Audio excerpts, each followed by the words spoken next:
aktivitas-aktivitas atau kebiasaan atau rutinitas baru, misalnya seperti reunian ya, itu kenapa bisa terjadi? Karena dari media sosial ya, dan tidak sedikit juga beritanya, bahkan nenek kakek pun bisa bercerai karena adanya reuni yang dimulai dari media sosial. Ini akibat dari tidak menundukkan pandangan. Tapi Masya Allah di sini tidak semua pandangan itu harus ditundukkan ya, karena kata min itu bermakna al-ba'du, sebagian ya. Jadi kalau kita perlu memandang saat berinteraksi dengan orang lain, ya jangan menunduk saja, nanti dikira bagaimana begitu kan. Jadi sebagian yang menimbulkan ya panah-panah syaitan itu harus kita tundukkan, baik itu secara langsung ataupun secara tidak langsung melalui media sosial begitu ya. Kemudian perintah yang kedua yang bentuknya berita adalah wayahfadna furujahunna, menjaga kemaluan. Ini juga bentuknya bukan perintah tapi berita. Jadi seorang mukminat sudah selayaknya menjaga kehormatan dan kesucian dia. Ya, jangan sampai bergaul bebas, apalagi sampai melakukan hal-hal yang mendatangkan murka Allah Subhanahu wa taala. Wala yubadina zinatahunna illa ma dhahara minha, dan hendaknya mereka tidak memperlihatkan perhiasan mereka kecuali yang biasa nampak. Nah, di sini tidak memperlihatkan kecuali yang biasa nampak. Ini nanti kita akan diskusikan ya. Perhiasan kalau di dalam tafsir di sini ada dua hal. Ada yang tabi'iyah, ada yang muktasabah. Tabi'iyah itu sudah asli ya dari Allah Subhanahu wa taala, seperti fisik kita. Gitu ya. Hidung kita, mata kita, wajah kita, dan yang lain sebagainya, itu yang tabi'iyah ya. Jadi sudah dari sananya, kita tidak bisa maksudnya betul-betul ingin orang Indonesia ini hidungnya mancung semua seperti orang Arab. Nah, itu sudah diciptakannya dari sananya begitu, dan kita tidak boleh menghina satu dengan yang lain ya. Kok orang Asia ini hidungnya pesek-pesek begitu ya misalnya, atau orang Eropa ya hidungnya mancung-mancung. Itu anugerah dari Allah yang tentunya semua itu disesuaikan dengan kondisi geografis ya, di mana hamba tersebut diciptakan oleh Allah Subhanahu wa taala. Adapun perhiasan yang muktasabah yang bisa diupayakan oleh kita ya, nanti banyak ya, perhiasan emas, perak, ataupun juga pakaian kita, aksesoris dan yang lain sebagainya. Kecuali yang biasa nampak itu ada ikhtilaf antara para ulama ya. Kalau Imam Syafi'i mengatakan semua yang ada pada perempuan itu adalah perhiasan, sehingga harus ditutupi semuanya begitu. Kalau Imam Hanafi mengatakan bahwa semua yang ada pada wanita itu adalah aurat, kecuali muka dan telapak tangan, juga telapak kaki dianalogikan kepada telapak tangan begitu. Tapi untuk jumhur atau mayoritas dari para ulama memakai hadis dari Asma binti Abi Bakar bahwa seluruh tubuh wanita itu aurat kecuali muka dan telapak tangannya. Jadi untuk kelihatan muka dan telapak tangan itu masih wajar ya, biasa begitu ya. Nah, seperti itu. Kemudian waliyadribna. Nah, yang membuat kita tergugah di sini ketika tadi bentuknya berita, padahal itu mengandung perintah, tapi kalau di sini sudah perintah ini waliyadribna. Ini perintah, bahkan pakai ini ya, fi'il mudhari' dengan lamul amr. Itu wajib. Hendaknya wajib bagi mereka untuk memukulkan kerudung-kerudung mereka. Ini bahasa yang keliru di masyarakat Indonesia itu, kalau jilbab itu kerudung ya sebenarnya. Kalau humur itu kerudung gitu. Jadi jilbab itu gamis sebenarnya gitu. Jalabib itu adalah gamisnya itu. Kalau khimar itu adalah kerudung, tapi kita kadang suka sulit ya mengungkapkannya. Jadi kalau khimar itu jilbab ya. Kalau baju tuh gamis gitu ya. Padahal di sini sebenarnya khimar itu adalah kerudung gitu ya, yang menutupi kepala. Nah, ini pun ada syaratnya, ala juyubihin. Nah, ini yang perlu kita sampaikan kepada teman-teman semua ya. Jadi kerudung pun ada syaratnya, alal juyub. Juyub itu ada 3. 1 adalah leher, 2 adalah pundak, 3 adalah dada. Nah, jadi untuk memakai kerudung itu minimal harus menutupi 3 anggota badan tersebut, yaitu lehernya. Hati-hati ya, kalau yang pakai jilbab segi 4, kalau pakai peniti kadang-kadang kalau nggak teliti bisa ini ya, tengahnya bisa kelihatan. Maka lebih ininya dikesampingkan, itu salah satunya selain fashion juga untuk menutupi aurat bagian leher ini saat kita beraktivitas itu tidak kelihatan, karena saya perhatikan kadang-kadang seperti itu. Jadi kalau penitinya lurus, jarumnya lurus, itu kadang-kadang kalau bergerak itu lehernya bisa terbuka gitu kan. Nah, mungkin teman-teman insya Allah juga pengalaman seperti itu ya. Jadi leher itu termasuk aurat ya. Kemudian bagian dada apalagi ya, nah, dada perempuan. Jadi paling tidak itu kalau pakai kerudung itu sampai nun sewu ke udel ya, sampai ke pusar gitu, supaya dadanya itu bisa tertutup begitu. Kemudian pundak ya. Jadi kalau misalnya yang model belah-belahan itu yang penting pundaknya ini tertutup ya. Paling enggak 3 jari di atas pundak ya, itu tertutup. Jadi kalau belakang malah tidak disyaratkan. Yang terpenting adalah tidak membentuk ya untuk kerudung. Jadi maksudnya sekarang kan lagi model nih jilbab penguin ya, jilbab penguin, betul nggak? Yang depannya pendek tapi belakangnya menjulur panjang utik-utik gitu ya, kayak penguin gitu ya. Nah, katanya jilbab penguin itu ya. Nah, itu sebenarnya tidak masalah. Artinya maksudnya belakang tuh nggak harus panjang atau nggak harus pendek. Yang justru harus jadi perhatian tuh depan. Jadi jangan terbalik. Ya, belakangnya panjang, depannya dadanya tidak tertutup begitu ya. Ini masalah kerudung. Kemudian untuk jilbabnya ada di surat Al-Ahzab ayat 59. Jilbab di sini gamisnya ya. Allah Subhanahu wa taala sampaikan, ya ayuhan nabiyyu kulli azwajika wa banatika wa nisa'il mu'minin. Nah, di sini sama ya. Panggilan ini, seruan ini adalah untuk istri-istri Nabi, untuk juga putri-putri beliau, juga untuk perempuan-perempuan yang beriman. Jadi memang levelnya sudah level untuk mereka yang beriman gitu ya.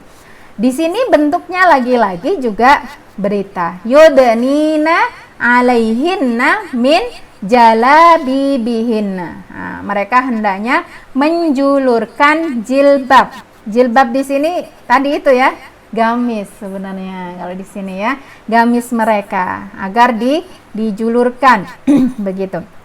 Nah, salah satu daripada fungsi kita menggunakan kerudung juga gamis ini ada 2 hal kalau di ayat ini ya. Dzalika adana ayyurafna. Ini adalah merupakan identitas wanita-wanita mukminat. Ya. Jadi kalau kita misalnya punya tetangga baru gitu, dia tidak pakai kerudung, nggak kelihatan sholat juga ya, itu pasti kita masih bertanya-tanya muslimahkah dia begitu. Tapi begitu pakai kerudung kita bisa mengenal ya bahwa dia adalah seorang muslimah. Jadi salah satu fungsi daripada pakaian itu sebagai sebuah identitas ya. Dan yang lebih membuat kita bersyukur kepada Allah adalah fungsi yang kedua, dan ini sudah diteliti, sudah dilakukan observasi ya di masyarakat umum, fala yu'dain, tidak dilecehkan. Jadi wanita-wanita yang menutupi aurat mereka dengan pakaian syar'i itu cenderung jauh dari pelecehan ya. Nah, pelecehan seksual, dan ini sudah dibuktikan ya di dunia timur maupun barat gitu ya. Apalagi di masa pandemi seperti sekarang ya, itu luar biasa membuktikan bahwa siapa-siapa yang menutup aurat ya, yang tadinya mungkin sangat tidak suka dengan menutup wajah, mau nggak mau sekarang harus menutup wajah. Ini luar biasa ya. Ini qadarullah masya'afal, ini adalah merupakan kehendak Allah yang ingin membuktikan kepada kita bahwa tidak ada satupun syariat itu yang bertentangan dengan ilmu medis atau ilmu kesehatan atau ilmu-ilmu yang lainnya ya. Wa kanallahu ghafurar rahimah, dan sesungguhnya Allah Maha mengampuni, Maha menyayangi ya. Maksudnya apabila mungkin kita sudah berusaha menutup aurat kita, tapi mungkin pas naik motor tiba-tiba ketiup angin, ada yang nampak, itu diampuni oleh Allah Subhanahu wa taala. Atau mungkin kita sudah memahami ayat ini, akan tetapi secara aplikasinya memang belum mampu melaksanakan secara sempurna, karena mungkin ketidaktahuan kita dan sebagainya, Allah juga mengampuni. Yang terpenting adalah kita memahami terlebih dahulu sebelum mengamalkannya, dan kita mengamalkan sesuai dengan kemampuan yang kita bisa, begitu. Nah, dari 2 ayat tadi, teman-teman sekalian yang dimuliakan oleh Allah, di sini akan saya sampaikan ya beberapa hal yang boleh dan tidak boleh dalam masalah berhias di sini ya. Kalau dalam bahasa pendidikan Islam itu ada targhib, ada tarhib ya. Ada ayat-ayat, hadis-hadis ya, syariat-syariat yang memberikan harapan kepada kita, memotivasi kita ya, dengan memperlihatkan pahalanya, kebaikannya, manfaatnya. Ada juga targhib ya. Targhib itu yang memberikan ancaman, punishment, hukuman dan yang lain sebagainya. Nah, dalam masalah berhias ini juga ada hal-hal yang diperbolehkan, ada hal-hal yang tidak diperbolehkan. Apa saja yang diperbolehkan? Yang pertama adalah sunnah-sunnah fitrah. Jadi salah satu bentuk aktivitas berhias bagi seorang mukmin adalah melaksanakan sunnah-sunnah fitrah. Nah, sunnah-sunnah fitrah itu apa saja? Ada dalam sebuah hadis 10 hal, ada yang disebutkan 5 hal. Nah, di sini saya sampaikan salah satu hadis riwayat Bukhari Muslim dari Abu Hurairah ya. Al-fitratu khamsun. Jadi namanya sunnah fitrah itu naluri ya, tidak usah dikasih perintah ataupun anjuran, sudah nalurinya manusia akan menjaga 5 hal ini. Yang pertama adalah ikhtinan, berkhitan gitu ya. Jadi meskipun mohon maaf sebenarnya bukan seorang muslim, tapi kalau dia memahami di daerah itu adalah daerah yang berpotensi besar mengakibatkan sakit karena adanya kumpulan bakteri dan sebagainya, dia akan melakukan khitan. Itu namanya sunnah-sunnah fitrah. Jadi sehingga tidak sedikit juga orang-orang yang non-muslim juga melakukan khitan. Ternyata seperti itu gitu ya. Ini karena fitrah manusia. Yang kedua adalah al-istihdad, ya, mencukur bulu kemaluan. Ini muslim nggak muslim juga sudah fitrah gitu ya, mestinya itu dibersihkan. Waqasus sarib, merapikan kumis, ini juga begitu ya, bisa dilakukan oleh siapapun. Wa taklimul adhafir, memotong kuku. Nggak ada ceritanya di dunia ini orang yang membiarkan kukunya itu tidak pernah dipotong begitu ya. Wa natful ibti, mencabut bulu ketiak. Jadi semua 5 hal ini fitrah gitu.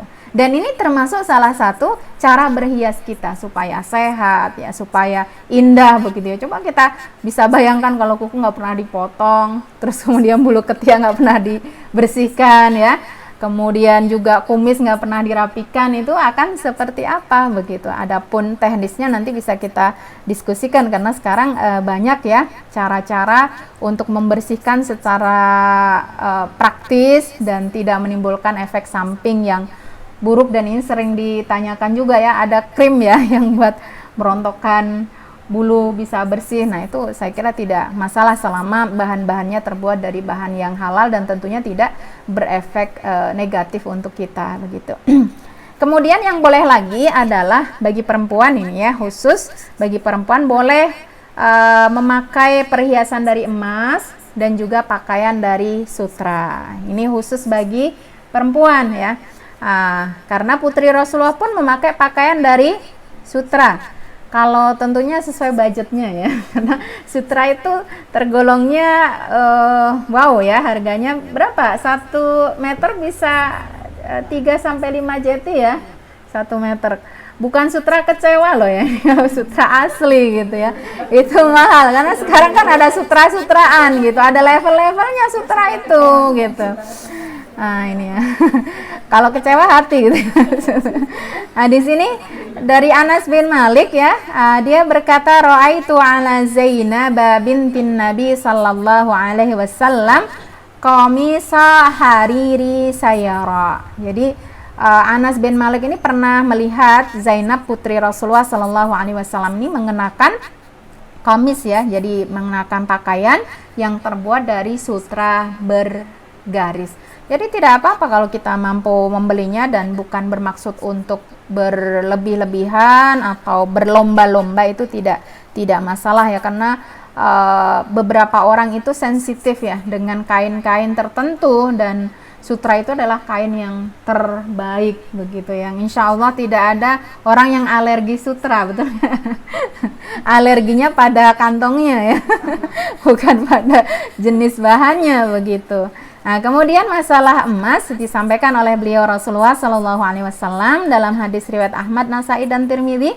Uhillal dzahabu wal hariru li inathi ummati wa hurrima ala dzukuriha. Jadi emas ya dan sutra ya, emas dan sutra ini dihalalkan bagi semua wanita dari umat Islam, akan tetapi ini para ibu ya harus tahu betul, karena biasanya masalah pakaian dan perhiasan ini yang paling ngeh itu ibu-ibu ya, para gadis ya, nggak boleh memberikan adik laki-lakinya atau suaminya ya itu emas dan sutra, ini tidak boleh, meskipun itu sedikit yang asli ya, bukan sutra kecewa tadi ya. Nah, ini diperbolehkan tentunya ya dalam batasan yang masih wajar ya. Nanti ketika dia misalnya, kemarin kan ada ya seorang ibu pakai emas sampai 3 kilo. Kalau orang pengennya berat badannya turun ya, dia pakai emas 3 kilo dan nambah 3 kilo gitu ya. Itu bukan lagi hal yang boleh, dilarangnya bukan masalah mengenakan emasnya, tapi berlebihannya itu yang masuk dilarang. Jadi masalah pakaian ya, dan juga yang lain itu termasuk hal yang mubah akan menjadi dilarang apabila ada sebab-sebabnya ya. Contohnya tadi ya, untuk sombong itu dilarang, misalnya untuk berlomba-lomba itu juga dilarang begitu ya. Jadi misalnya ada yang pakai gelang sampai dari ujung pergelangan sampai siku-siku. Nah, ini sudah berlebihan. Dan yang perlu diingat, mungkin tentunya terutama bagi yang belum menikah, nanti untuk pesan cincin kawin ya, cincin pernikahan untuk laki-laki ini tidak boleh terbuat dari emas, meskipun emas putih. Ya, kalau perak boleh, pokoknya emas, karena di sini emas secara umum gitu. Ya, itu jadi bolehnya selain daripada emas. Selama ada kata emasnya, apakah itu emas kuning atau emas coklat atau emas putih, itu tidak boleh ya. Kalau Mas Ahmad itu baru boleh 5 kilo sampai 80 kilo silakan gitu ya. Nah, ini yang tidak diperbolehkan, dan ternyata luar biasa ya. Kenapa tidak diperbolehkan? Karena ternyata laki-laki itu kan tidak mengalami haid. Jadi kalau kita itu kan haid itu anugerah, itu darah kotornya keluar. Nah, emas itu menyedot energi begitu ya. Itu maka kalau yang sudah menopause sebaiknya dikurangi ya. Kalau tadinya pakai emas sampai 1 kilo ya dikurangilah jadi berapa gram saja gitu. Kemudian yang boleh juga teman-teman sekalian dalam masalah berhias ini adalah mewarnai kuku ya. Mewarnai kuku di sini adalah yang ada syaratnya juga ya, mewarnai kuku dengan bahan-bahan yang bukan waterproof, yang tidak menghalangi air wudhu, ini diperbolehkan ya. Diperbolehkan, apalagi kalau misalnya sudah menikah, suaminya suka ya istrinya pakai inai, nah itu beribadah, itu sudah cantik, dapat pahala plus gitu ya. Menyenangkan hati suami itu kan ibadah gitu. Jadi kalau mau dapat banyak ibadah itu ya WA-an dengan pasangan itu yang mesra-mesra, jangan pasangan teman begitu ya. Ini jadi malah kadang-kadang kalau sama teman kantor itu lebih harmonis. Tapi kalau dengan pasangan teman rumah itu nggak harmonis, itu kan kebalik begitu. Nah, di sini ada seorang sahabiat yang berkonsultasi tentang inai ini kepada Aisyah radhiyallahu anha, sebagaimana disebutkan dalam hadis riwayat Abu Daud dan Nasai ya. An Aisyah radhiyallahu anha annaha su'ilat anil hidab bil hina. Jadi ada seorang perempuan bertanya kepada beliau tentang mewarnai kuku pakai inai ya, inai henna ya, kalau ini ya henna. Qalat, beliau menjawab la ba'sa bihi. La ba'sa itu tidak apa-apa, mau pakai monggo, tidak pakai juga monggo. Yang tidak mau pakai nggak usah komentari orang yang pakai, ngopo toh kok pakai segala begitu ya. Kemudian yang pakai juga nggak usah merasa ini kalau dikomentari kok pakai segala gitu ya. Akan tetapi kenapa Aisyah tidak pakai? Nah, ini jadi seorang kalau sudah menikah itu motivasi berhiasnya harus sudah berbeda, bukan karena sekedar suka dan tidak suka, tapi suaminya suka atau enggak gitu. Sehingga ini kan menguji daya cinta gitu, cintanya untuk suami atau untuk dilihat orang gitu. Nah, di sini Aisyah ini tidak pakai ya, walakin akrahu hadza li'anna hibbi sallallahu alaihi wasallam kana yakrahu rihahu. Karena Rasulullah itu tidak menyukai bau inai. Nah, kalau dulu kan memakai inai itu masih secara tradisional. Jadi perlu waktu 30 sampai 1 jam barangkali ya. Kalau sekarang kan ada yang ekspres tuh, instan, bisa dilakukan 10 menit. Nah, padahal Rasulullah ini berkunjungnya terbatas. Dengan Aisyah, kalau beliau 30 menit bersama Rasulullah pakai inai yang kukunya harus begitu ya. Nah, itu maka beliau mengesampingkan ya. Itu semua karena cinta beliau kepada Rasulullah Sallallahu Alaihi Wasallam. Bukan tidak boleh, tapi itu tadi ada hal yang memang membuat beliau untuk tidak memakainya karena Rasulullah tidak menyukai baunya. Kemudian yang diperbolehkan juga dalam berhias adalah mewarnai rambut. Ya, itu boleh. Jadi kalau boleh itu nggak perlu diperdebatkan lagi. Hanya saja yang tidak boleh adalah mewarnainya dengan bahan-bahan yang tidak halal, yang waterproof ya, tidak tembus air. Kemudian juga warna hitam. Itu yang tidak diperbolehkan ya. Di sini Rasulullah Shallallahu Alaihi Wasallam sampaikan kepada Abu Dzar radhiyallahu anhu, inna ahsana ma ghayra bihi hadza syayyibu alhina'u wal kutamu. Ada yang menyebutkan katamu. Jadi yang terbaik untuk bahan pewarna rambut adalah inai. Inai itu yang warnanya merah marun tuh ya. Memang orang Arab banyak sekali pakai itu. Terutama yang sudah menikah, glowing, jadi dia lebih segar, fresh gitu ya. Tapi kalau bagi yang sudah menikah, tolong tanyakan dulu sama suaminya ya. Ntar tahu-tahu suaminya tidak pulang hanya gara-gara istrinya pakai pewarna inai gitu ya. Nah, wal kutam ini tumbuhan tertentu yang digunakan untuk mewarnai rambut. Dan untuk larangan mewarnai rambut dengan warna hitam ada dalam hadis riwayat Muslim ya, ghayyiru sayyiba wala tashabbahu bil yahud fajtanibus sawad. Jadi ubahlah warna uban itu ya dengan sesuatu, tapi jangan menyerupai orang Yahudi. Mereka mewarnai rambutnya dengan warna hitam ya. Kenapa ini hadis ini disampaikan oleh beliau Rasulullah Shallallahu Alaihi Wasallam sebagai siasat perang. Jadi orang itu kalau di medan perang, kalau melihat wah musuhnya sudah ubanan semua, nah itu mereka akan bersemangat gitu ya, sudah sepuh semua, jadi pastilah kita menang ya, untuk mengelabui musuh supaya mereka tidak menyepelekan kekuatan kaum muslimin yang sudah uban-ubanan tuh diubah warnanya, tapi jangan warna hitam biar kelihatan masih muda begitu ya, seperti itu. Kalau rambutnya sudah putih itu kan bisa ditebak ya, iki mesti 40 tahun ke atas gitu ya. Kecuali yang punya ini tertentu ya, perubah pigmen daripada ini mungkin berbeda gitu ya. Ada kan yang ubanan dari sejak usia berapa itu kan ada. Kemudian yang diperbolehkan juga adalah memakai hal-hal yang bisa menghilangkan bau badan ya. Ya kalau sekarang mungkin deodoran ya seperti body mist itu tidak masalah begitu. Yang tidak diperbolehkan adalah agar orang mencium harumnya kita. Kalau ini tidak, agar orang lain nyaman tidak mencium bau tidak enaknya dari badan kita. Nah, di sini disampaikan dalam hadis riwayat Nasai dan Turmudi, Rasulullah Shallallahu Alaihi Wasallam bersabda, tibur rijal ma dhahara rihuhu wa khafiya launuhu. Kalau parfum bagi laki-laki itu yang warnanya tidak nampak tapi baunya breng gitu ya, tercium dari jarak jauh gitu. Watibun nisa, adapun wewangian bagi perempuan adalah ma dhahara launuhu wa khafiya rihuhu, yang warnanya bisa dilihat ya, seperti kayak serai kan bisa dilihat, deodoran bisa dilihat, maksudnya tidak transparan begitu ya, tapi baunya tersembunyi hanya untuk menutupi bau tidak enaknya dari tubuh kita gitu ya. Nah, ini mungkin perlu juga diperhatikan karena kadang-kadang kan kita tidak merasa ya, merasa orang lain tidak nyaman, padahal orang lain tidak nyaman dengan adanya bau-bau aroma yang ini saya sering sekali mendapati seperti itu. Kadang-kadang mau pingsan ya, bau kayak Bang Bombay gitu ya.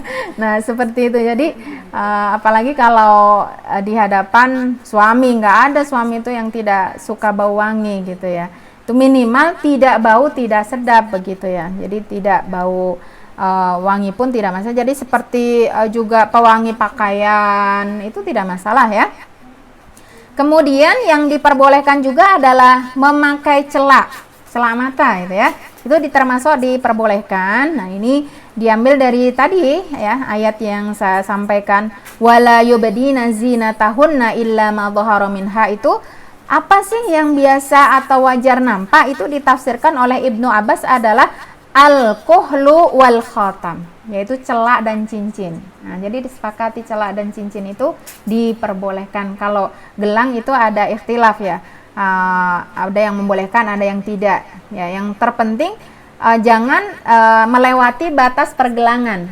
Kan kita aurat nih, pergelangan ke sini ya. Maksudnya kalau kita pakai gelang lewat pergelangan, nah berarti bukan gelang yang dilarang, kelihatan di atas pergelangannya itu, gitu. Tapi kalau misalnya kita pakai gelangnya di sini ya tidak masalah, kan auratnya tetap tertutup begitu ya. Nah, kalau pakai kalung, oh boleh banget kan di dalam gitu ya.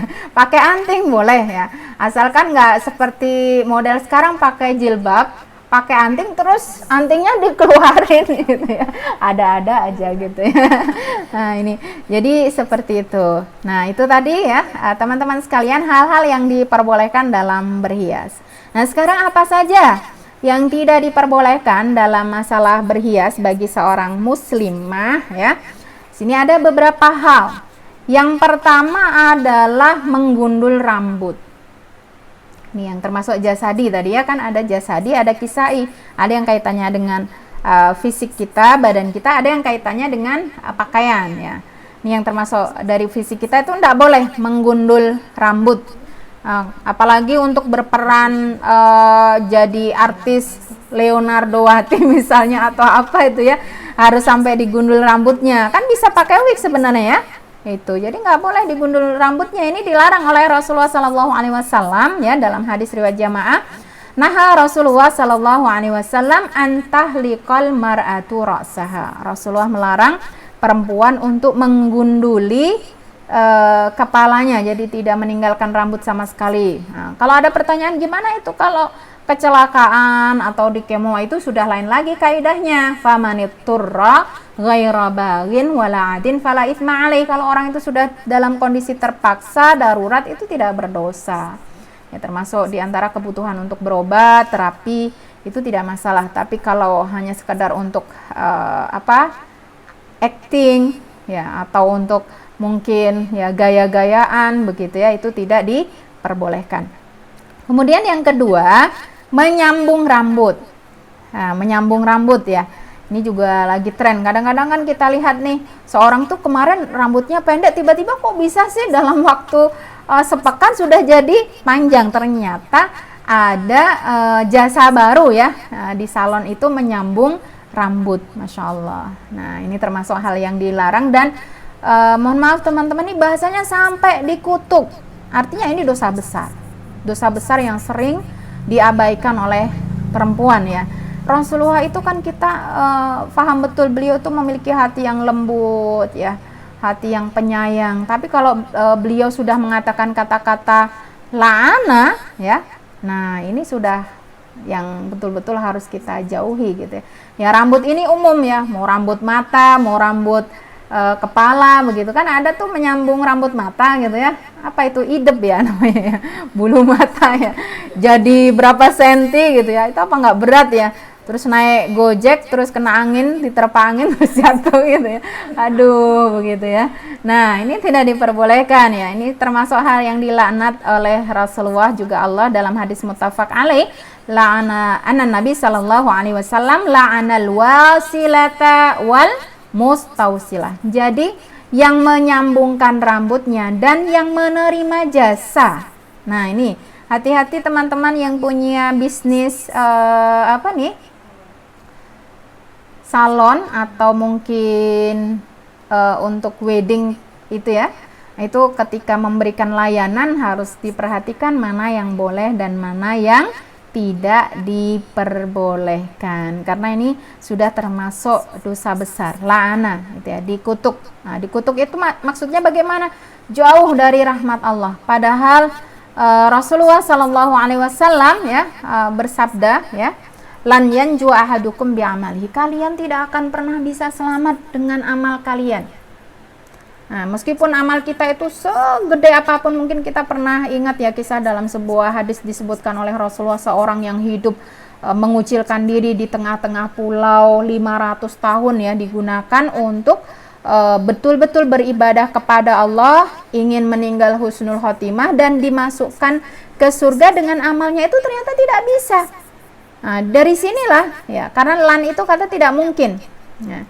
Ada sahabat bertanya, wala anta ya Rasulullah, apakah engkau juga tidak bisa wahai Rasulullah, dengan amalmu yang begitu luar biasa, dengan kebaikanmu, dengan kemaafanmu yang luar biasa. Wala ana, Rasulullah sendiri yang kita tahu ya, sholat sampai kakinya bengkak itu nggak bisa, kata beliau. Amalnya itu memasukkannya ke surga. Ada nggak yang pernah sholat sampai kakinya bengkak gitu ya? Ini berarti sudah serius banget gitu. Nah, dicoba aja ya, kalau sampai kakinya bengkak itu berarti sudah menyamai Rasulullah Shallallahu Alaihi Wasallam. Saya yakin kayaknya hampir tidak ada ya yang sholat sampai kakinya bengkak itu. Kemudian beliau mengatakan, illa an yataghammadani Allahu bi rahmatin minhu wa fadlin. Adapun saya bisa masuk surga bukan karena amal, tapi karena rahmat Allah Subhanahu wa Ta'ala. Padahal tadi dikutuk itu dijauhkan dari rahmat, otomatis maknanya akan jauh dari surga. Begitu. Karena yang bisa memasukkan kita ke surga adalah rahmat Allah Subhanahu wa Ta'ala. Kemudian yang dilarang juga adalah mentato tubuh. Ya, mentato tubuh itu juga tidak diperbolehkan dan ini termasuk dosa besar. Jadi kita boleh berhias, kita boleh, jangan karena alasan seni dan sebagainya. Seni pun diatur di dalam Islam, mana yang boleh dan mana yang tidak boleh. Padahal ditato itu sakit ya, ngeri itu saya kalau melihat cara ditato itu ya, itu kan dilukai ya, kesakitan itu ya. Berarti orang-orang yang sampai menahan sakit seperti itu tidak merasa sakit itu sudah nggak normal berarti gitu ya.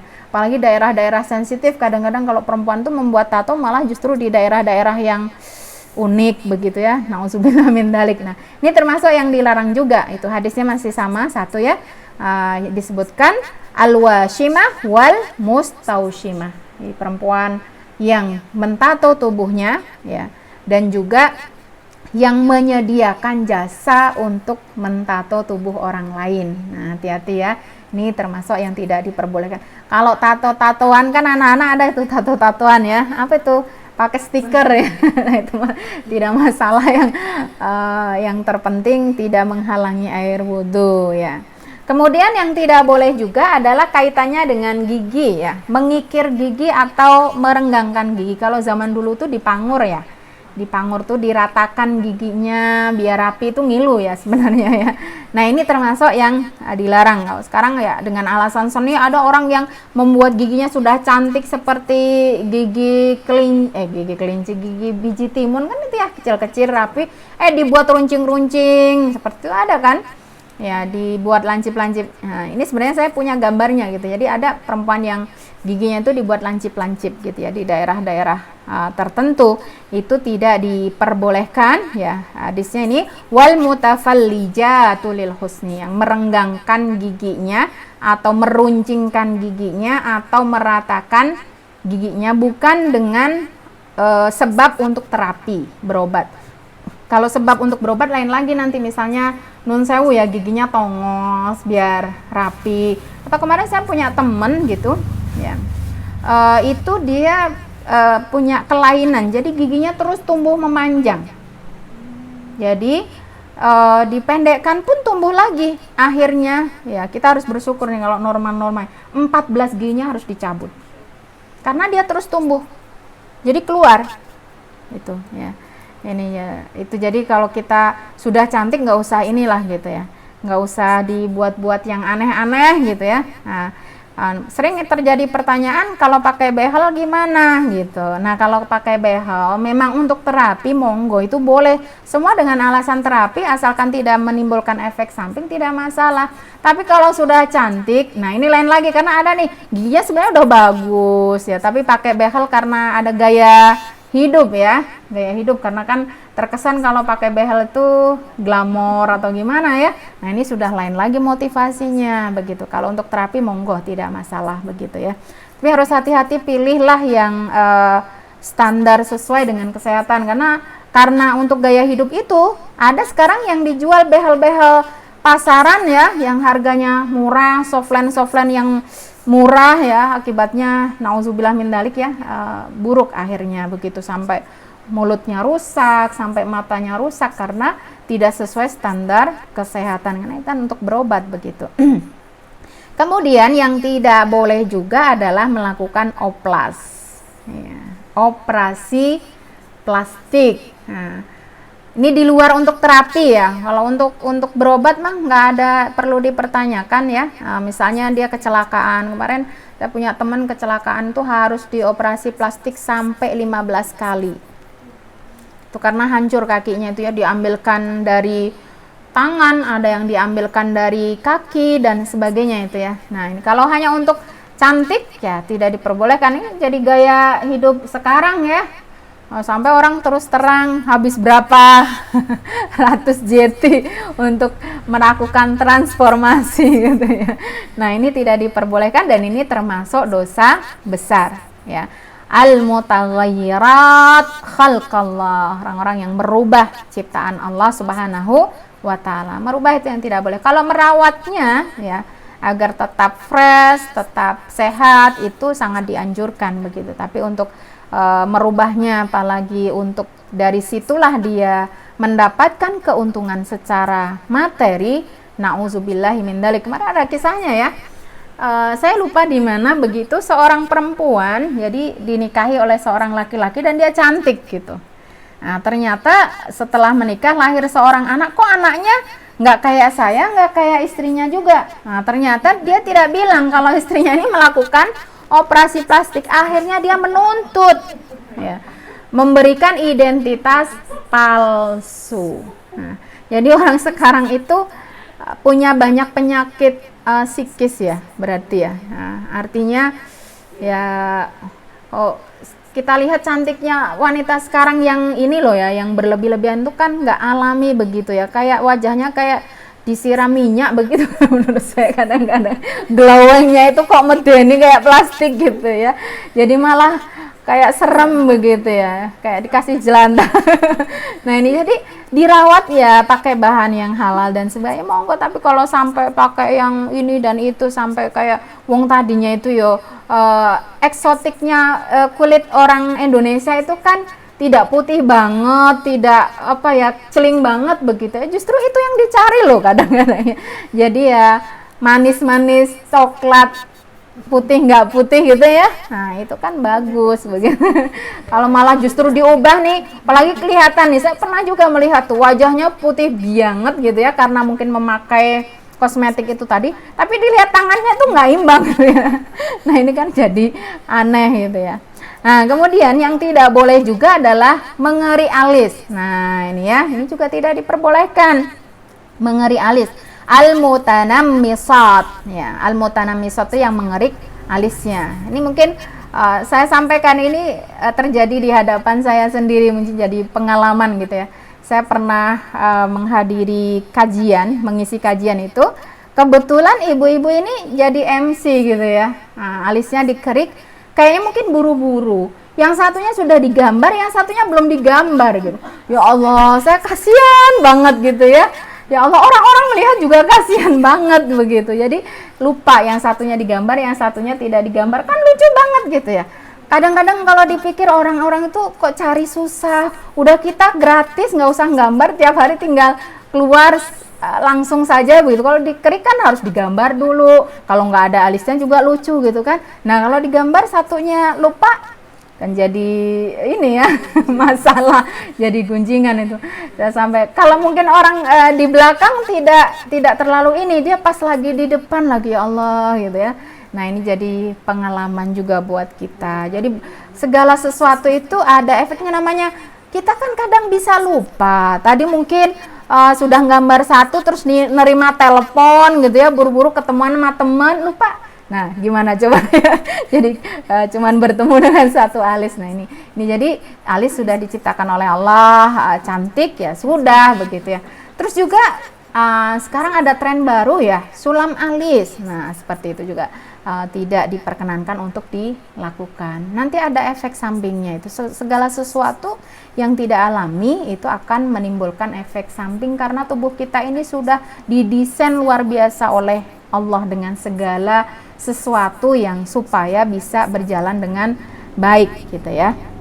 Nih, kemudian dalam masalah pakaian, nah itu tadi ya yang berkaitan dengan fisik kita yang tidak diperbolehkan. Kalau dalam masalah pakaian, apa saja yang tidak diperkenankan? Yang pertama adalah pakaian yang tipis, ya, tipis, nerawang, tembus pandang.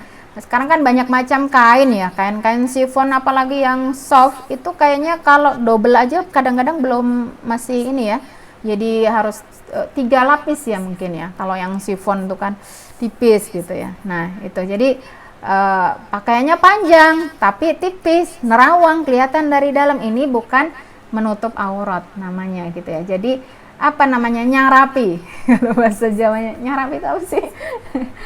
Maksudnya cuman ditutup tok aja, yang penting ndak kena debu tapi tetap kelihatan gitu loh, nerawang gitu ya, tembus pandang. Nah ini termasuk daripada golongan yang nanti tidak bisa mencium bau surga, adalah yang nisaun kasiyatun ariyat. Jadi mereka tetap berpakaian iya, tapi ariyat seperti orang yang telanjang karena pakaiannya tipis. Jadi sekarang itu sebenarnya perang antara kita dengan non muslim itu bukan memegang senjata, tapi mereka memasukkan ya mode-mode pakaian yang sebenarnya di kalangan orang yang belum memahami seakan-akan itu sudah syar'i, padahal itu belum syar'i. Misalnya salah satunya itu ya pakaian yang tipis. Kemudian yang kedua adalah at-tasyabbuh birrijal mutarajjilat, menyerupai kaum laki-laki, pakaian yang menyerupai kaum laki-laki. Kaum laki-laki itu identik dengan apa? Ya, celana, apalagi celana-celana jin yang ketat ya dan sebagainya. Nah, seperti itu kan identik. Kalau celamis boleh ya. Celana gamis untuk daleman itu sangat aman kalau kita pergi naik motor gitu ya, itu aman begitu. Tapi kalau untuk yang di luar saja itu namanya bukan menutup aurat tapi membentuk aurat. Jadi menutup dengan membentuk itu dengan membungkus ya. Membungkus dengan menutup tuh beda ya gitu. Kalau lemper itu apa, dibungkus ya. Ya kalau nasi bungkus tuh kan dibungkus gitu ya, jadi sampai ketat gitu ya. Nah itu berbeda. Jadi ini mohon menjadi perhatian ya. Ini jadi yang diperintahkan adalah satrul aurat. Satara itu menutup supaya tidak terlihat. Tapi kalau dengan membungkus masih kelihatan tuh lekuk-lekuknya, berarti itu belum disebut dengan menutup aurat. Dan ini juga termasuk dosa besar kalau sampai menyerupai laki-laki, karena bahasa Rasulullahnya la'ana, dikutuk gitu ya. Nah, jadi nanti bisa direview lagi ya, ada dosa-dosa besar yang diabaikan oleh perempuan atau yang identik itu dilakukan oleh perempuan. Kenapa dimasukkan ke kategori dosa besar? Karena hadis-hadisnya bunyinya la'ana, dikutuk, dijauhkan dari rahmat Allah. Nah, di sini dalam hadis Bukhari disampaikan la'anan Nabi sallallahu alaihi wasallam al-mukhannitsina minar rijal wal mutarajjilati minan nisa. Jadi Nabi melaknat ya para laki-laki yang menyerupai perempuan, mukhannitsin ya, unsa. Jadi kalau gender dalam Islam itu jelas zakar unsa. Jadi tidak ada yang waria gitu ya. Nah, waria ini dilaknat ya oleh Allah Subhanahu wa taala. Wal mutarajjilat ya, perempuan-perempuan yang gayanya seperti laki-laki, dan yang paling terlihat itu identitas apakah dia laki-laki atau perempuan dari pakaian. Ya kan? Kita bisa lihat nih, makanya kadang-kadang kalau perempuan pakaiannya kayak laki-laki, kita jadi nggak bisa mengidentifikasi, apalagi rambutnya cepak, pakai topi, terus pakainya celana, pakai sabuk juga gitu ya, laki-laki atau perempuan gitu. Nah itu jadi salah satu cara mengidentifikasi seseorang adalah dari pakaian. Maka salah satu dari fungsi pakaian itu adalah sebagai identitas kita laki-laki atau perempuan, kita muslimah atau bukan muslimah gitu ya. Kemudian dalam hadis riwayat Ahmad juga disebutkan laisa minna. Ini lebih ngeri lagi, tidak diakui sebagai umat Nabi. Ya. Orang-orang yang menyerupai lawan jenis itu tidak diakui sebagai umat Rasulullah. Kalau cuma tidak diakui sebagai warga negara Indonesia, itu saja sudah kebanyak kerugiannya ya. Kerugiannya apalagi ini, tidak diakui sebagai umat Rasulullah, ruginya dunia dan akhirat. Apalagi hidup di Indonesia, mayoritas seorang muslim, tidak diakui sebagai muslim, siapa yang mau nguburin jenazahnya? Siapa yang mau mensolatkan? Ya, siapa yang mau ini begitu kan? Ini disampaikan oleh beliau, laisa minna man tasyabbaha birrijali minan nisa. Kalau perempuan-perempuan menyerupai laki-laki itu bukan termasuk golongan kami, golongan umat Islam ya. Ya mudah-mudahan ini untuk para bunda, para mama, para umi abi, para ibu ya, tolong dikondisikan yang punya anak perempuan itu mulai kelas 3 itu harus disortir pakaiannya. Kalau anak kecil kan memang lebih bisa leluasa kalau pakai celana ya. Kalau pakai rok ribet, celana rok belum mampu. Jadi kalau udah kelas 3 saya kira sudah mulai bisa disesuaikan, dikondisikan. Jadi pakailah pakaian yang identik dengan perempuan, kasih celamis tadi ya, celana untuk dalaman gamis, dan mulai dikurangi ya kesukaan mereka bagaimana terhadap pakaian-pakaian yang menyerupai laki-laki. Karena mohon maaf kalau kita merenungkan dari hadis Rasulullah riwayat Bukhari Muslim itu ya, kullu mauludin yuladu 'alal fitrah fa amma abawahu. Jadi yang paling banyak mewarnai itu adalah abawahu. Abawahu itu ayah dan ibunya. Nah, jangan salahkan anaknya kalau nanti besar nggak mau pakai rok. Nah, ibunya gimana ketika dia masih dalam proses pewarnaan itu, dengan apa dia mewarnainya? Kalau seringnya dibelikan ibunya celana, ya dia akan suka dengan celana. Seperti itu. Jadi ini tergantung bagaimana kitanya merubahnya, menanamkannya begitu ya. Kalau sudah ditanamkan, insya Allah nanti akan mudah.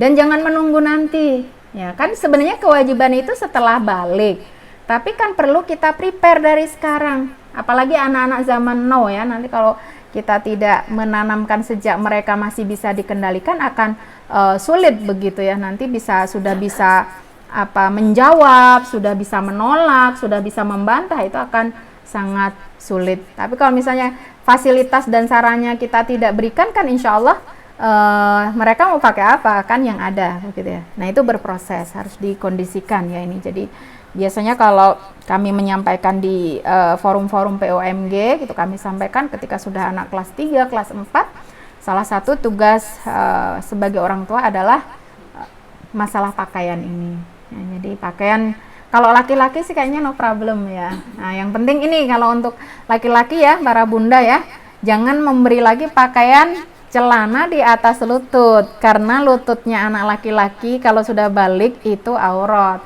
Apalagi suaminya main tenis pakai apa itu celana yang di atas lutut ya. Nah, itu termasuk aurat meskipun sesama laki-laki. Nah, kenapa sekarang inilah hikmahnya kita tahu ya, syariat Islam ini luar biasa. Kenapa ada gay?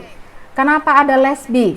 Nah, itu mulai dari hal-hal yang mungkin kita tidak sadari. Dari mereka asrama laki-laki semua, tapi itu tadi ya tidak menjaga aurat, itu bisa menimbulkan ini ya kegesek sedikit, libidonya terpengaruh dan sebagainya, nanti bisa merasa nyaman dan sebagainya. Apalagi tidak ada resiko, misalnya ada loh kisah ya seorang suami yang takut kepada istrinya kalau punya pasangan lain. Ini akhirnya supaya tidak dicurigai, dia cari pasangannya sesama jenis gitu. Nah ini jadi maka tetap ada batasan juga aurat laki-laki dengan laki-laki. Kemudian berpakaian ketat ya. Nah ini jelas ya, berpakaian ketat itu tidak diperbolehkan, kan tadi sudah kita sampaikan, itu membungkus ya. Nah, atau ada lambang agama lain, harus diperhatikan kalau kita memilih jilbab atau apapun yang bercorak ya. Nah, ini pengalaman saya pernah juga beli pakaian tidur itu ternyata ada capnya itu loh, kecil-kecil, tapi anak saya nggak gitu loh, Mi itu kayaknya itu deh. Nah, ternyata iya, akhirnya jadi lap begitu ya, harus diperhatikan itu. Dan saja sajadah aja kalau kita nggak perhatikan ya, itu ada motif-motif yang menjadi lambang-lambang agama lain. Yang tidak diperbolehkan juga adalah, nah ini apa namanya, jilbab punuk unta. Jilbab punuk unta ya. Apa nih kalau bahasa kita cepol ya. Masya Allah loh, kalau kita renungkan hadis Rasulullah di masa Rasulullah dulu, ini belum ada tren cepol, itu belum tren ya. Mungkin kalau saya kadang berpikir apa itu nggak berat gitu ya, ada yang kadang gede, ada yang ini ya, ternyata disampaikan oleh Rasulullah ya, nanti akan ada perempuan-perempuan yang mumilatun rusu'ahunna ka'asnimatil bahfil ma'ilat. Jadi ada perempuan-perempuan yang centil yang di kepalanya itu seperti punuk-punuk unta ya. Nah, ini dihindari ya. Nah, malah itu kan bikin pusing, makanya dilarang biar tidak jadi menimbulkan pusing ya. Nah, di sini ini ada di dalam hadis Rasulullah Shallallahu Alaihi Wasallam ya. Kemudian masih berapa menit nih? Masih lama? Oh, masih. Baik. Yang berikutnya yang tidak diperbolehkan adalah kalau pakai pasmina, memakainya seperti surban. Bisa tahu ya? Kadang-kadang di hajatan banyak nih ya, pakai pasmina atau kerudung, tapi stylenya kayak surban. Biasanya di hajatan nih. Banyak ya. Nah, kayak surban ini dilarang ini, dan ini pernah juga dilakukan oleh di masa Rasulullah gitu ya. Ummu Salamah istri beliau saat itu sedang, orang Arab kan suka pakai pasmina. Itu diputar-putar, itu beliau menegur gitu ya, ketika Ummu Salamah tahtamir memakai kerudung itu ya. Layyatun la layyataini, satu putaran saja, jangan berputar-putar berkali-kali begitu ya. Nah, ini ditafsirkan dalam hadis ini ya, amaroha antalwi himaroha ala ra'siha maratan wahidatan wala tudiruhu marrataini li alla tashabbaha birrijal. Beliau melarang untuk diputar itu pasminanya berkali-kali itu agar tidak menyerupai surban yang biasa dipakai laki-laki. Sebenarnya kalau orang Arab melihat perempuan-perempuan Indonesia yang pakai seperti itu heran loh, karena itu identik dengan laki-laki begitu ya. Kok ini perempuan tapi pakai surban gitu. Hanya mungkin bedanya kalau untuk laki-laki itu kan warnanya cenderung tidak warna-warni ya. Kalau di Indonesia kan orang pakai begitu warna-warni, jadi ya nggak seperti laki-laki juga sebenarnya, tapi ini sesuai hadis ini tidak diperkenankan begitu. Kalau pastannya itu boleh ya, pasmina instan itu kan paling double 2 ya. Nah, itu tidak sampai diputar-putar. Yang jelas bukan berapa kali ininya, tapi bentuknya itu ya serupa nggak dengan surban begitu ya. Kalau serupa surban ini tidak diperbolehkan ya. Mengeluarkan bunyi gelang kaki. Nah, pakai gelang kaki yang keluar bunyinya kerincing-kerincing ya, itu tidak diperbolehkan ya. Anak-anak juga janganlah dikasih, karena biasanya yang kasih gelang kaki itu anak-anak ya, berarti orang tua kan yang ngasih. Dan biasanya gelang kaki itu identik dengan ada bunyi kelintingnya itu ya. Mungkin kalau anak-anak baru belajar jalan mungkin dikasih. Nah, ini tidak diperbolehkan dalam surat An-Nur ayat 31. Jadi yang menjadi masalah bukan gelang kakinya, bunyinya itu. Ya, bunyinya itu yang tidak diperbolehkan. Wala yadribna bi arjulihinna liyu'lama ma yukhfina min zinatihinna. Jangan mereka memukulkan kakinya untuk diketahui kalau kakinya itu pakai gelang gitu ya, yang disembunyikan. Kalau gelang kaki kan cenderung sembunyi. Kita tahu dia pakai gelang kaki kalau kedengaran bunyinya. Kalau nggak kedengaran ya silahkan begitu ya. Tapi ya kayaknya nggak secara estetika ya. Secara estetika seorang mukminah nggak pas lah begitu.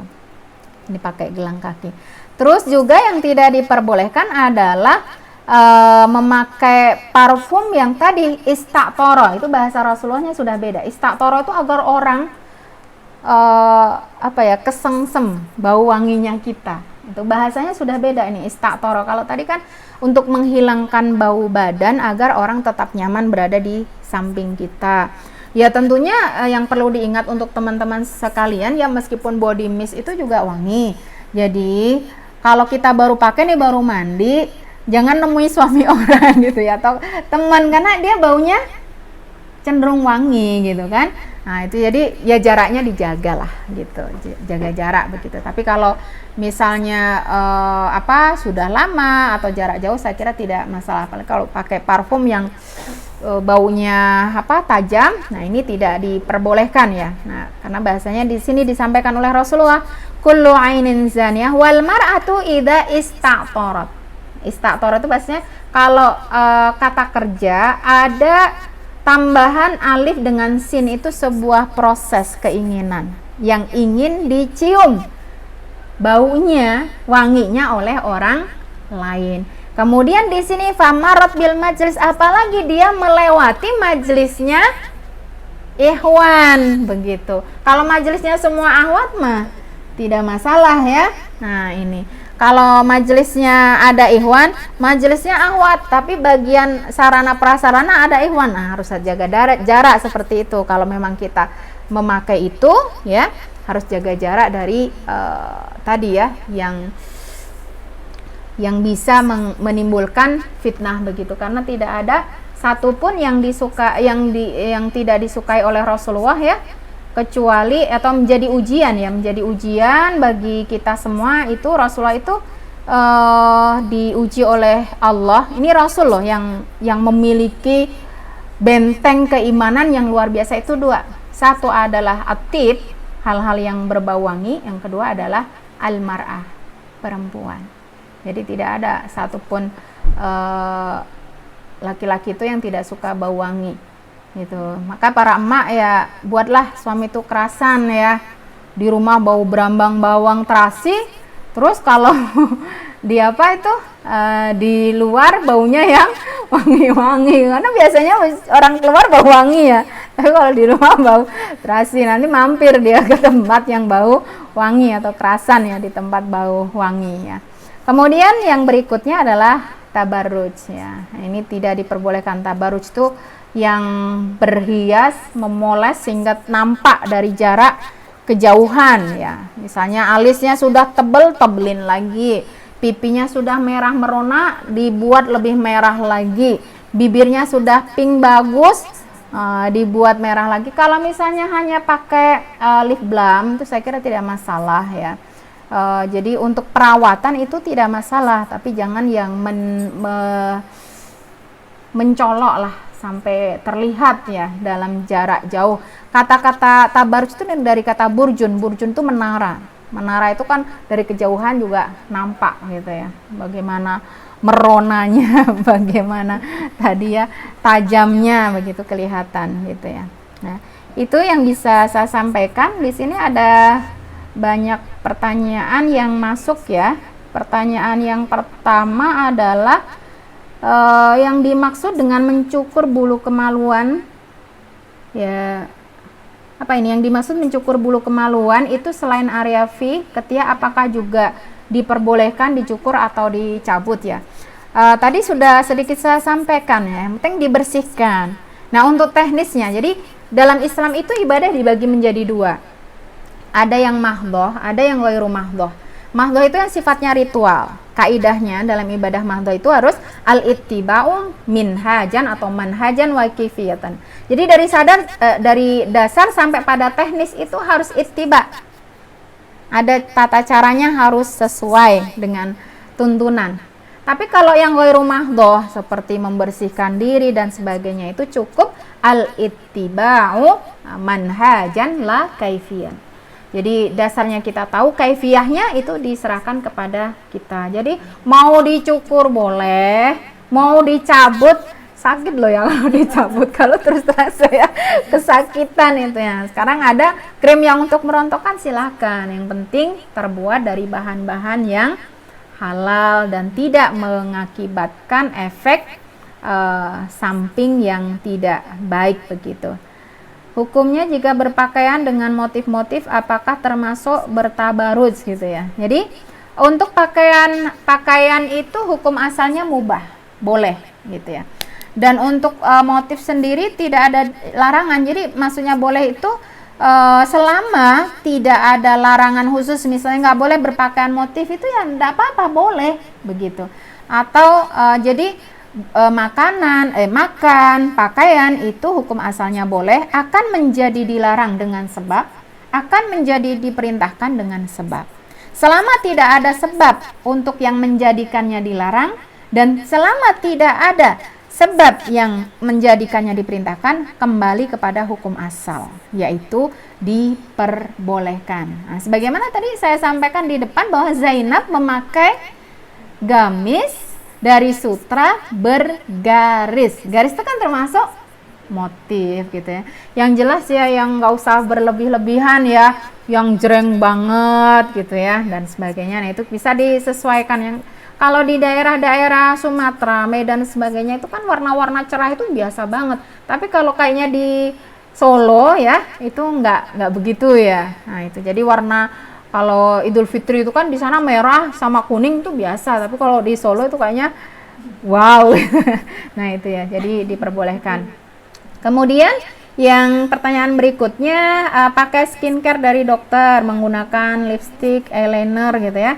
Kalau skincare untuk perawatan boleh-boleh saja, asal produknya, nah ini yang penting, produknya dijamin halal. Dan sekarang Masya Allah sudah banyak sekali, dan produk kosmetik di Indonesia nomor 1 adalah yang halal. Jadi tidak ada alasan untuk memilih yang tidak halal begitu. Yang halal aja banyak. Kalau dulu kan kadang orang meles gitu ya, mencari yang tidak halal aja sulit, apalagi yang halal. Nah, sekarang alasannya apa? Yang halal sudah bermacam-macam produk ya, tinggal dipilih mana yang cocok. Jadi satu yang halal dan madorotnya cocok ke kulit kita, kan tidak tentu satu orang cocok, satu orang tidak cocok. Kalau tidak cocok ya jangan dipaksakan ya, nanti jadi mengelupas, jadi kayak apa itu, kepiting goreng dan sebagainya. Karena sekarang kan ya Allah, orang pakai skincare sampai kelihatan ya kulitnya seperti dikelupas gitu. Kemudian pertanyaan berikutnya, hitan bagi ahwat. Baik, untuk hitan bagi ahwat itu tidak sampai sunnah, beda dengan hitan bagi laki-laki. Bahasa Rasulullah itu mukarram itu lebih mulia begitu. Tapi ini juga masih dalam tahapan banyak diteliti oleh para ulama ya, karena ternyata fisik kita perempuan-perempuan Asia itu berbeda dengan perempuan-perempuan Arab. Nah, salah satu yang kemarin banyak didiskusikan di antara para pakar medis dan ulama di Mesir itu ya, tentang hitan ini masih diteliti lagi gitu. Jadi itu kan salah satu fungsinya, mohon maaf, untuk menurunkan gairah seksual, jadi menyeimbangkan. Ternyata perempuan tuh bisa jauh lebih besar daripada laki-laki, dan di Arab itu biasa terjadi seperti itu. Nah, kalau di Indonesia kan masih wajar, dan pun praktek hitan di Indonesia itu kayaknya sekedar formalitas. Saya tahu itu di beberapa daerah itu cuman dicolek pakai apa itu, kunyit ya ternyata gitu ya. Nah, kalau misalnya mau dipraktekkan betul-betul ya, diambil sedikit dari kulit yang ada di klitoris ya. Nah, itu, tapi itu harus betul-betul dilakukan oleh orang yang ahli. Kalau sampai terjadi kecelakaan ya, karena tadi dilakukan bukan oleh orang yang ahli, itu bisa mengakibatkan sesuatu yang fatal begitu. Jadi karena ini juga tidak sampai pada tahapan sunnah ya, monggo ya, kalau saya sarankan yang mau melakukannya, pilihlah tenaga medis yang betul-betul ahli, supaya tidak menimbulkan efek yang tidak baik seperti itu ya. Itu untuk hitan bagi perempuan ya. Kemudian dari Indah, ini pertanyaannya, mencabut bulu ketiak kalau dicukur apakah boleh? Tadi sudah ya disampaikan, boleh saja gitu ya. Karena kalau dulu masa kecil kita, mungkin masa kecil saya kali ya, kadang-kadang kita disuruh oleh bapak untuk mencabut bulu ketiak gitu ya. Kadang, kalau sekarang kan nggak ada anak-anak yang mau mencabut, kita pun sulit ya, pakai apa itu, pinset ya. Nah, itu sakit juga ya, monggo, itu tidak apa-apa. Tidak masalah, itu kan masalah ibadah ghairu mahdhah dan itu masalah teknis, dipersilahkan kepada kita, yang penting tidak berefek buruk gitu. Kemudian mana lagi nih pertanyaannya? Pakai baju syar'i. Pakai baju syar'i. Tapi di grup sekolah masih suka cacat dengan lawan jenis dan berbau kisah kasih begitu ya. Ya, memang ini untuk orang berubah atau hijrah itu kan bertahap begitu ya. Tidak ada jaminan orang yang berpakaian syar'i itu semua aktivitasnya juga syar'i. Tapi minimal dengan kita memilih pakaian yang syar'i itu kita bisa mengendalikan perilaku kita. Kan nggak mungkin tuh orang berpakaian syar'i datang dugem ke diskotik gitu kan. Jadi pakaian itu salah satu fungsinya adalah kontrol sosial, kontrol diri, kontrol perilaku begitu ya. Nggak mungkin lah kita pakai jilbab gede ikut lenggak-lenggok dan sebagainya, ikut joget dangdut dan sebagainya, kan itu sebagai kontrol. Jadi kalau misalnya itu ya nah ini kita tidak boleh. Ini kadang-kadang ada statement begini, mana yang lebih baik nih, ini sering sekali ditanyakan ya. Ada seorang yang pakaiannya syar'i tapi tadi perbuatannya seperti itu. Ada orang yang tidak berpakaian syar'i tapi perilakunya baik, itu sama saja. Yang ini melanggar di perbuatan, yang ini melanggar di pakaian, sama saja, nggak ada yang lebih baik, sama kesalahannya saja yang berbeda. Nah, kalau dibandingkan nggak bisa gitu ya. Tapi ya harus kita balik supaya kita bisa melawan statement yang berbau syaitoni gitu ya. Minimal dengan berpakaian syar'i kita akan bisa lebih terkontrol dalam bergaul, dalam perilaku, dalam kehidupan sehari-hari. Jadi salah satu upaya kita untuk menjadi baik dimulai dari pakaian. Kalau yang lain nanti bisa berproses begitu ya. Kemudian pertanyaan yang lain, memakai perhiasan seperti cincin, gelang di luar rumah bagaimana hukumnya? Tadi sudah kita sampaikan dari tafsir ayat yang berbunyi wala yubadina zinatahunna illa ma dhahara minha ya. Dan hendaknya para wanita tidak memperlihatkan perhiasan kecuali yang biasa nampak. Itu ditafsirkan oleh Ibnu Abbas, sepupu Rasulullah SAW. Yang biasa nampak di kalangan para wanita itu ada dua, yaitu apa? Al-kuhlu, celak. Yang kedua adalah al-khotam, cincin. Jadi pakai cincin diperbolehkan. Kalau gelang tadi sudah saya sampaikan ya. Kalau gelangnya sampai ke tengah-tengah siku, berarti yang dilarang bukan gelangnya, nampak auratnya itu gitu ya. Kalau pakai gelang silahkan pakainya setelah pergelangan gitu ya. Jadi masih di telapak. Nah, telapak batas pergelangan itu silahkan ya. Otomatis jangan pakai sampai 10. Kalau sampai 10 nanti ke atas gitu ya. Kalau cuman pakai 1, 2, 3 lah maksimal. Kalau menurut saya 3 biji itu tidak masalah. Kalau yang kecil-kecil kan gelang tuh modelnya macam-macam gitu ya. Kalau yang sudah besar ya 1 udah cukup begitu ya. Nah, itu tidak sampai memperlihatkan aurat yang sesudahnya. Dan juga kalau bagi yang sudah menikah, tanyakan itu kepada suami, ridho enggak gitu ya. Wong sama suaminya aja hiasannya gelang karet gitu ya. Pas lagi masa mau gelang karet dipakai, kalau keluar perhiasannya keluar semua. Nah, itu kan jadi masalah begitu ya.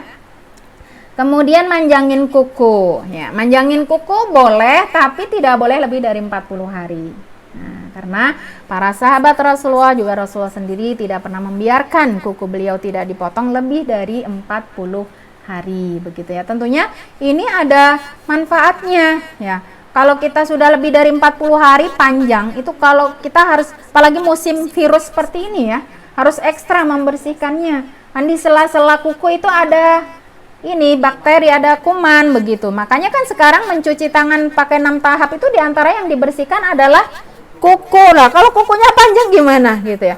Juga ketika cebok ya kan bisa nyelip-nyelip itu. Nah, itu jadi insya Allah kalau kita sesuai dengan bimbingan dan tuntunan Rasulullah itu adalah yang terbaik. Jadi silakan, tapi jangan terlalu panjang begitu dan mengganggu aktivitas yang lain begitu ya. Kemudian, apakah seorang punya kewajiban menghapus tato setelah bertaubat ya? Kalau wajib tidak juga gitu ya. Yang penting kan Allah tahu bertaubatnya gitu. Karena tapi kalau dihapus itu lebih baik karena ya apa ya, image masyarakat kita itu masih menilai ya, kalau orang tuh pakai tato itu cenderung dinilai apa? Preman, masih preman begitu ya dan sebagainya, atau belum baik dan sebagainya. Nah, seperti itu bisa dihapus sajalah begitu ya, karena itu bukan identitas seorang muslim tadi ya. Jadi lebih baik kalau wajibnya ya tidak, karena itu sakit ya, apalagi kalau alatnya tidak ada. Kalau alatnya ada, sekarang kan ada itu ya, di komunitas hijrah itu ada jasa hapus tato gratis. Kalau ada itu lebih baik dihapus begitu ya, karena memang Allah itu tidak melihat dari fisik kita, tapi melihat dari hati kita. Tapi akan lebih bagus lagi kalau hati dan fisiknya itu sama-sama bagus, tidak ada tanda-tanda identitas orang yang kurang dinilai baik begitu ya, baik oleh Allah maupun oleh syariat kita. Kemudian menggunakan rum yang sudah bersertifikat halal pada makanan dan minuman. Jadi rum itu ada dua jenis ya. Ada rum yang itu sintetis, ada non sintetis gitu. Yang haram itu adalah yang dari benar-benar dari anggur merah. Nah, itu karena homer itu ya. Tapi kalau yang sintetis itu mirip sekali. Mirip baunya juga mirip ya. Tapi itu tidak dilarang. Makanya kan kalau mau pakai rum silahkan yang bersertifikat halal ya, yang bersertifikat halal. Juga kalau masalah makanan ini nanti panjang ini, paling banyak ya masalah halal dan haram ini. Kalau kita suka, orang kita tuh kan suka makan yang mimi ya, yang apa itu namanya, makanan Korea itu apa, Korean food ya dan sebagainya. Harus hati-hati, harus benar-benar yang bersertifikat halal. Bukan hanya yang dijual instan atau yang di resto-resto Chinese atau Japanese dan sebagainya, yang di jalan-jalan itu pernah loh saya lihat ya, jual mie goreng yang kue tio dan sebagainya itu angcu itu homer itu ya. Itu memang ada kemarin temen ya, dia hijrah masuk Islam, ya aslinya Cina begitu. Itu memang mempengaruhi rasa yang sangat luar biasa. Jadi sangat kuat. Satu tetes aja udah sangat membuat makanan itu menjadi lezat dan membuat orang tuh ingin menikmatinya, apalagi belum pada sarapan ini ya.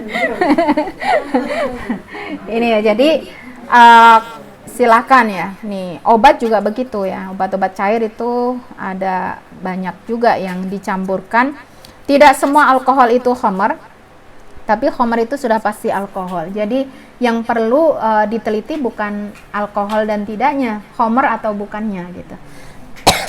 Kemudian yang terakhir, bagaimana seorang akhwat menjadi model busana muslim, berpose, berlenggak-lenggok dalam foto dan video ya.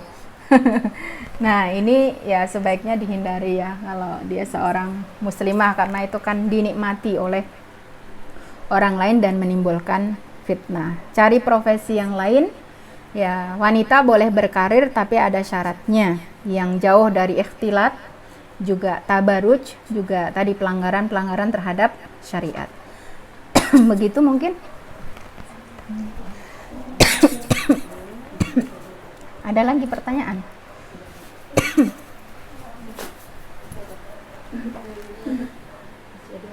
Masih ada? Mana? Apa hukumnya memakai lipstick? Oh.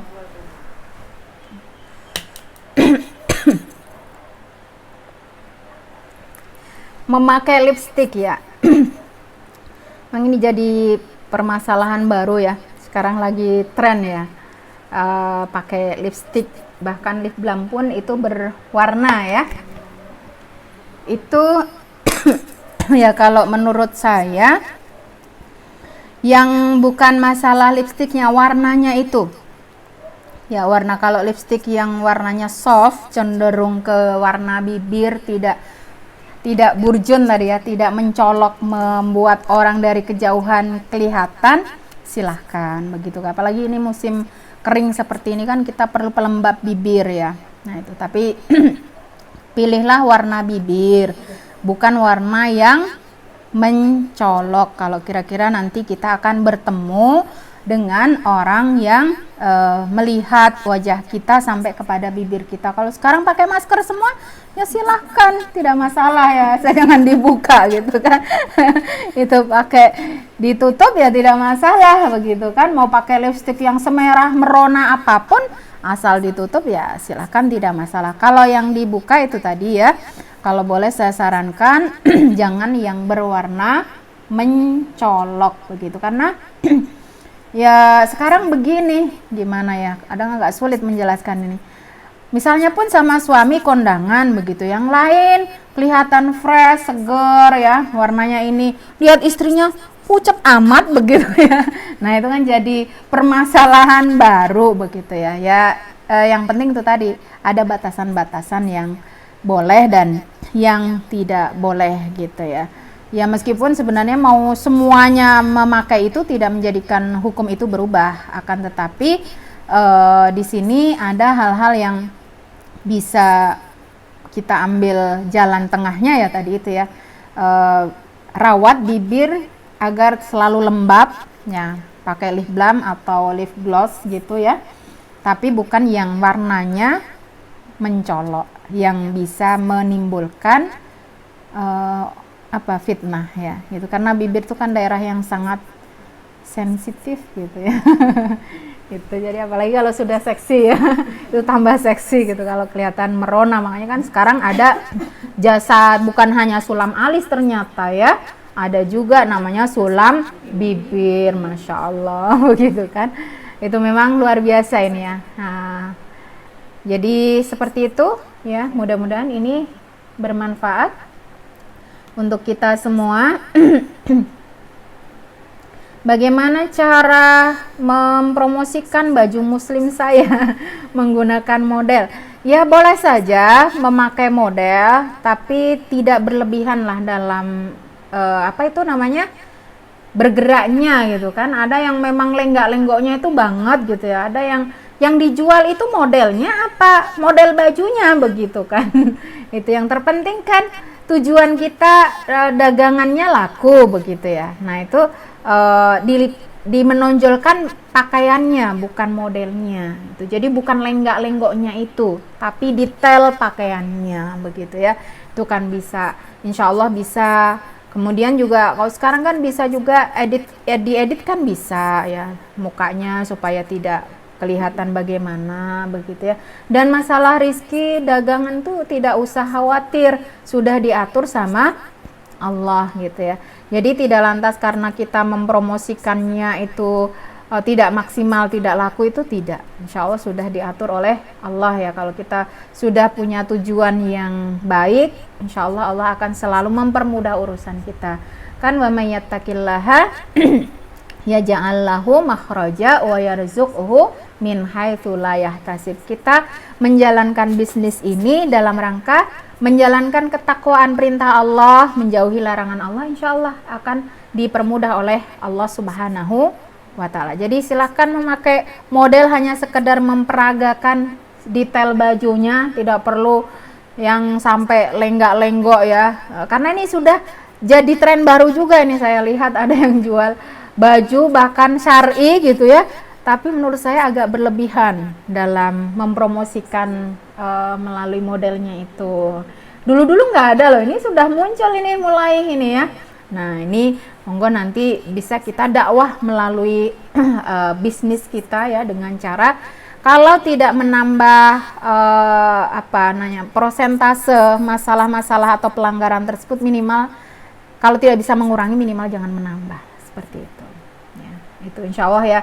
Ya dipromosikan lewat pengajian kan bagus. Insya Allah di pengajian nggak perlu lenggak-lenggok ya. Itu jadi bisa jadi sponsor kegiatan dan sebagainya, itu kan mudah gitu. Itu mungkin sudah cukup ya, saya kira itu yang bisa saya sampaikan. Mudah-mudahan bermanfaat untuk kita semua.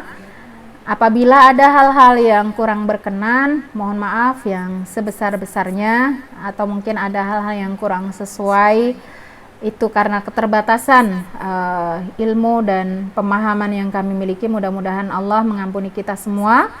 Wallahu a'lam bishawab, dan semoga kita senantiasa mendapatkan taufik dari Allah Subhanahu wa taala. Wabillahi taufik wal hidayah wal afu minkum. Wassalamualaikum warahmatullahi wabarakatuh.